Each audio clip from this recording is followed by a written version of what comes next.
உங்கள் favourite TV ஷோக்களை இனி miss பண்ண தேவையில்லை. ZEE5 இல் முற்றிலும் இலவசமாக காணுங்கள். இங்கேயும் எப்பொழுதும். இப்ப நீ எதெல்லாம் பண்ணிட்டு இருக்கியோ அதையெல்லாம் தொடர்ந்து பண்ணேன்னு வை. சத்தியமா சொல்றேன், ரிஷி உன்னை விட்டு விலகி போயிடுவான். எஸ், ஏன்னா ரிஷியும் லக்ஷ்மியும் ஒருத்தர் மனசார விரும்புறாங்க.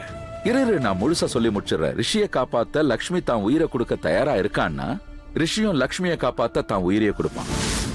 அதனாலதான் சொல்றேன், நீ அவங்க 2 பேருக்குள்ள குறுக்க வந்தன்னா உங்க 2 பேருக்குள்ள யாரை தேர்ந்தெடுக்கிறதுங்கிற ஒரு குழப்பம் ரிஷிக்கு கண்டிப்பா வரும். தான் அம்மா முக்கியமா இல்ல மனைவி முக்கியமான்னு யோசி. இப்ப நீ யோசி. லக்ஷ்மி கிட்ட போன கொடு. ரிஷி ப்ரோ, அது ஆயுஷ் எனக்கு லக்ஷ்மி கிட்ட பேசணும், அவகிட்ட போன கொடுன்னு சொன்னேன். ரிஷி ப்ரோ, லக்ஷ்மி அண்ணி இப்ப ஜெயில இருக்காங்க. வாட்? ஃபுட் ரெஸ்பான்சிபிலிட்டியை லக்ஷ்மி அண்ணி கிட்ட கொடுத்தோம்ல, அவங்க அதை நல்லா தான் பண்ணி முடிச்சாங்க. இன்ஃபேக்ட் ஃபுட் கிரிட்டிக்ஸ்காரங்க ரொம்பவே இம்ப்ரெஸ் ஆயிட்டாங்க. ஆனா அதுக்கப்புறம் அங்க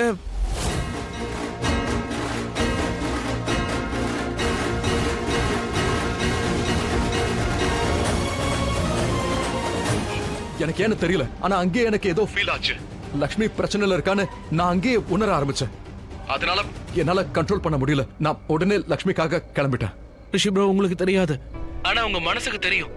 லக்ஷ்மி அண்ணி ஏன் உங்களுக்கு தெரியுறாங்கன்னு எனக்கு தெரியும். அவங்களோட குரல் ஏன் உங்களுக்கு கேக்குது.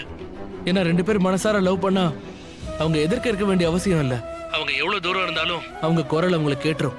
அதான் இப்ப உங்களுக்கும் நடக்குது. ரிஷி ப்ரோ, சீக்கிரமா வந்துருங்க. வாங்க ப்ரோ, ப்ளீஸ். ZEE5 ஆப்பை டவுன்லோட் செய்து அனைத்து எபிசோடுகளையும் இலவசமாக பாருங்க.